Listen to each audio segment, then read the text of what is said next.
Halo guys, selamat datang kembali di channel Broview Series. Masih bersama saya Stephen yang akan menjelaskan alur cerita filmnya. Pada kali ini kita masih dengan film Shooter dan sekarang masuk season 3 episode yang kelima dan keenam. Namun sebelum masuk ke ceritanya, seperti biasa siapkan Kopai dan Utbray untuk menemani kalian dalam menonton alur cerita film ini. Dan sekarang kita langsung saja masuk intro.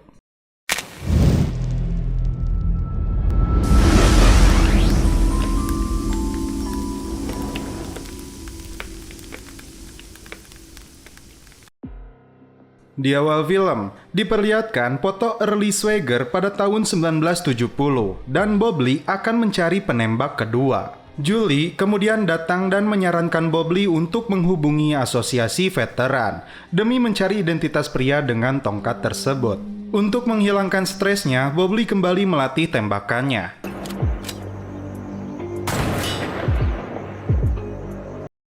Bob Lee pun mengenang ketika dia dilatih oleh ayahnya menjadi seorang penembak.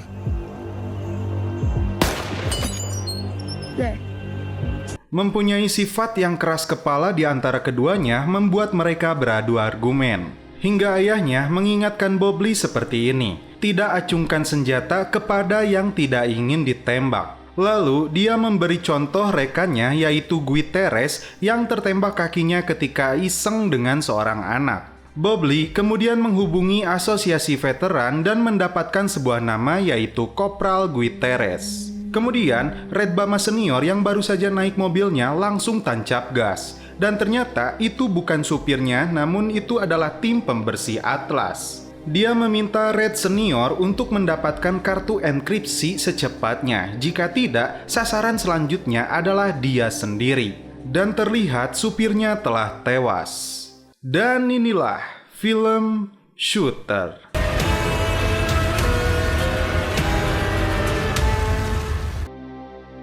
Julie terlihat kembali ke kantornya Sam dan membantu dia untuk membereskan kantornya yang terlihat berantakan. Sam kemudian memberikan sebuah pistol yang dia dapatkan kembali dari Bob Winnie. Bob Lee berhasil mendapatkan alamat rumah Guy Teres, rekan ayahnya yang tergabung dalam program Phoenix.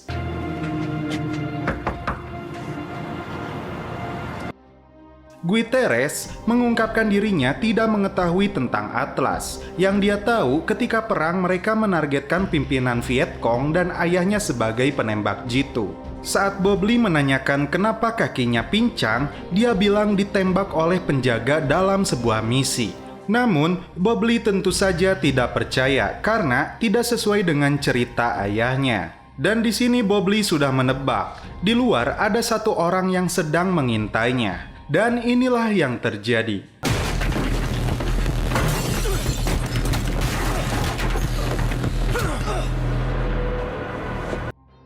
Memphis dan Johnson kembali membahas tentang misi Atlas selanjutnya.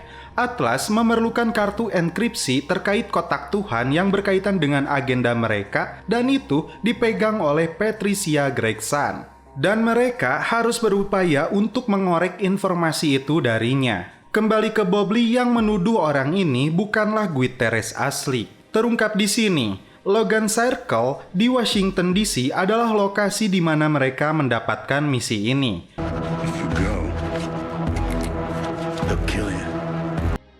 Kemudian terlihat Patricia masuk ke sebuah lift dengan pengawalnya. Ketika liftnya terbuka, inilah yang terjadi. Patricia pun masuk kembali ke lift. Namun ketika kembali terbuka, Memphis sudah menunggunya. Dia kemudian dibawa untuk diinterogasi. Dan di sini jelas bahwa Patricia memiliki enkripsi itu, namun dia menolak untuk memberikannya. Mereka berencana untuk melakukan identifikasi terhadap rencana Atlas. Kemudian memancing mereka keluar untuk mencegah korban tidak bersalah selanjutnya. Saat kembali ke rumahnya, Julie melihat Bob Lee sedang berkemas dan berencana terbang ke Washington DC untuk mengungkap kematian ayahnya. Julie tampak kecewa karena dia tidak pernah dilibatkan dan tidak memikirkan keluarganya yang masih hidup. Di sini Bob Lee kembali teringat ayahnya yang melatihnya dengan keras karena dia sedang dilanda banyak masalah dan berharap Bob Lee menjadi orang yang sangat kuat. Di sini, Patricia mulai mengorek informasi dari Red Senior karena dia memiliki enkripsi itu, dan Red menebak dia menginginkan kursinya Hayes. Untuk mengetahui rencana Atlas selanjutnya, Patricia harus mendapatkan kursi tersebut. Bobley dan Johnson sampai di Washington DC. Mereka kemudian masuk ke sebuah kantor.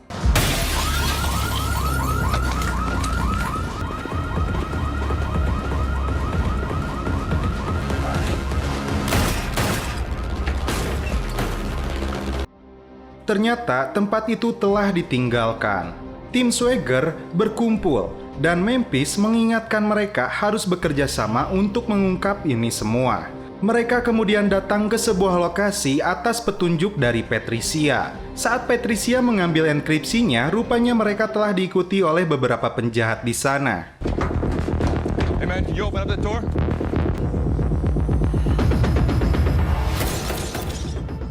Patricia terjebak di ruang kaca anti peluru. Johnson berusaha membukanya dan Julie kembali ke kantor Sam dan menemukannya sudah tergeletak di lantai akibat terjatuh. Misi selanjutnya dari tim ini adalah melumpuhkan Red yang berusaha menghabisi Patricia. Dia akan hadir dalam sebuah acara kenangan Hayes. Patricia mengatakan kepada Bobley dia akan menemukan pembunuh ayahnya meskipun dia tidak menyukai itu. Bobley kecil mengingat dirinya sering menyaksikan ayahnya terlibat adu mulut dengan ibunya. Dan sekarang, saatnya tim Swagger beraksi. Patricia ditemani Haris masuk ke dalam acara ini, dan tim lain memantau dari luar. Ketika Red akan masuk, anggota Atlas menyelipkan pesan untuk bertemu di koridor selatan ruang A13. Bobley mengikuti anggota Atlas yang dicurigai. Patricia menunjukkan kartu itu kepada Red, dan dia kemudian menyuruhnya untuk bertemu di koridor selatan. Dan melihat beberapa anggota Red menuju titik temu, Johnson mengikuti mereka. Di sisi lain, Memphis masih mengawasi aula. Bobley sampai di sebuah dapur dan dicegat oleh seseorang. Stop. Don't move.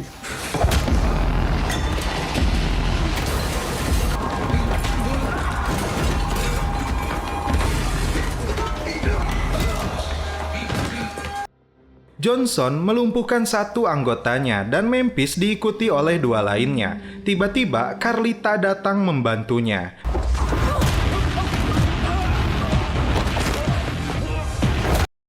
Mereka kemudian mencari keberadaan Patricia yang menuju ruangan A13, tapi Haris mendengar dia menuju A30. Tak diduga, Patricia bertemu dengan tim pembersih dan dia menembaknya di sana.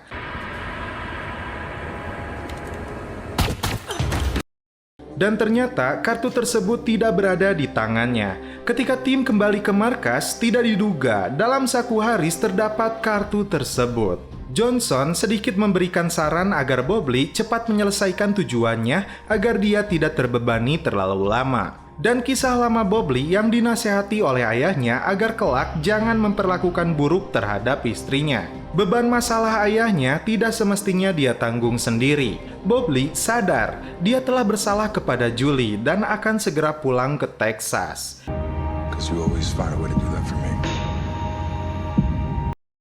Namun tiba-tiba Raymond Gutierrez meneleponnya dan film pun bersambung ke episode 6. Terlihat Bobley dan Johnson sedang menaiki sebuah bis sesuai dengan petunjuk Gutierrez jika mereka ingin menemuinya. Ketika turun, mereka berpencar kemudian berencana akan menaiki bis selanjutnya yang menuju Bloomsville. Bobley terlihat waspada mencegah dirinya dibuntuti oleh pihak lain. Dan Johnson lebih dulu masuk ke bis tersebut. Ketika bis itu akan berangkat, Bobley menyusul masuk ke sana. Kemudian, Memphis kembali meminta bantuan Haris untuk menemui teman lamanya yaitu Rebecca Simon yang bekerja di Titan Incorporated. Haris diminta untuk merayunya kemudian menggali informasi tentang enkripsi itu. Memphis dan Carlita akan mengawasinya dari luar. Setelah bis berjalan, Bobley merasa ada yang aneh karena bis ini tidak menuju ke arah Bloomsville. Dan saat akan bertanya ke supir, inilah yang terjadi.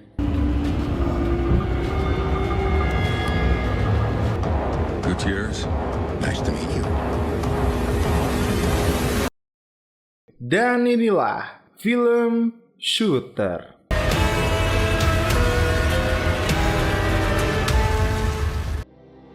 Bobley dan Johnson dibawa ke markasnya Guterres, dan bukti kakinya tertembak diperlihatkan kepada Bobley. Dan ternyata dia juga menanam ganja di markasnya ini.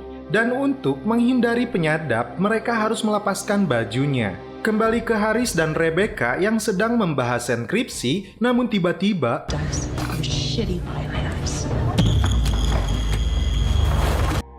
di rumahnya, Julie mendapat surat dari firma hukum terbesar di Texas yang ditujukan kepada Bobley terkait orang hilang yang bernama Carl, yang menjadi sipir di LP Wilson. Karena orang terakhir yang bertemu dengannya adalah Bobley. Guterres menjelaskan kepada Bobley, Atlas ingin membunuh ayahnya karena dia ingin membongkarnya, termasuk keberadaan dan cara operasinya.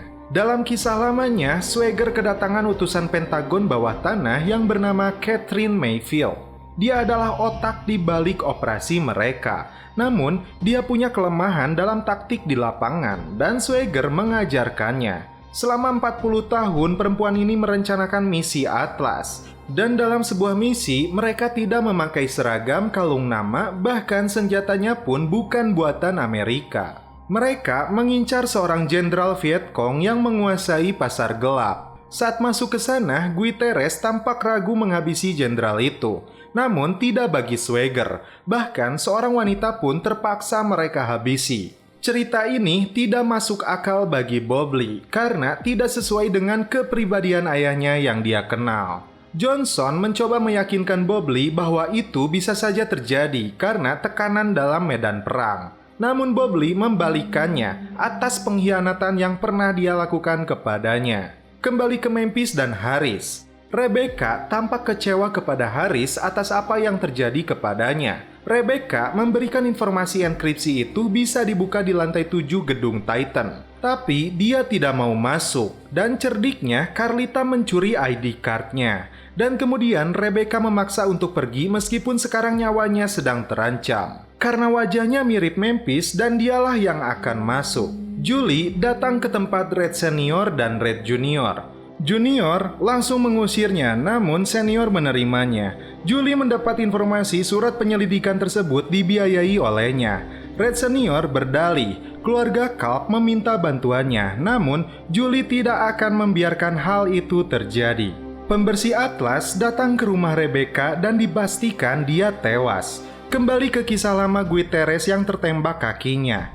Malam itu, saat mereka berpesta, Swagger mengancamnya jika dia keluar dari operasi ini, maka kantong mayat akan datang untuknya. Dia dengan sengaja menembak kakinya agar dipulangkan dari Vietnam.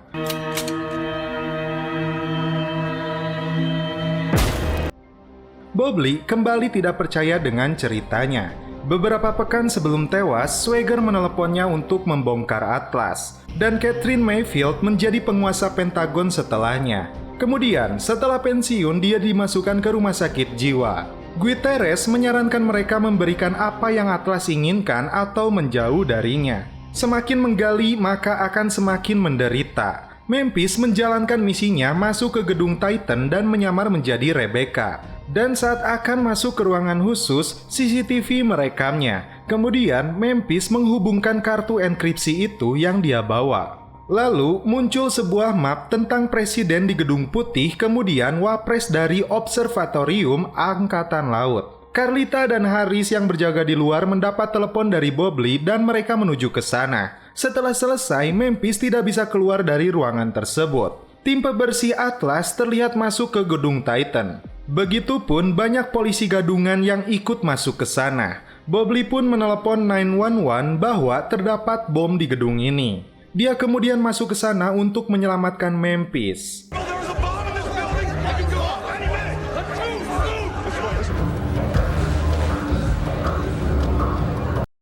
Saat berpapasan dengan seorang polisi gadungan, Bobley melumpuhkannya, dan Memphis terjebak di gedung itu.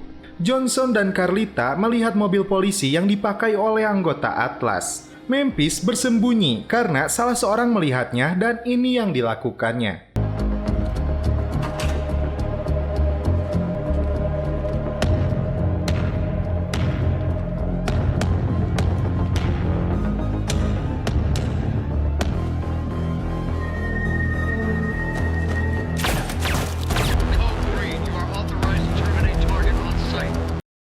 Johnson berhasil melumpuhkan 2 anggota Atlas ini. Memphis hampir saja bertemu dengan Swagger, namun polisi asli masuk ke sana dan Memphis menyerahkan diri. Kemudian dibawa ke kantor polisi. Red Junior datang bersama ayahnya untuk meminta maaf kepada Julie. Dan rupanya Sam telah membantu Julie terkait surat penyelidikan itu. Dan Julie siap menyelidiki kasus kematian Culp untuk melawan Red. Tim tidak mempunyai ide yang bagus untuk menyelamatkan Memphis dari kantor polisi. Dan Memphis yang berada di kantor polisi ini dibawa oleh 2 polisi gadungan untuk dipindahkan. Dan film pun bersambung ke episode 7 dan 8.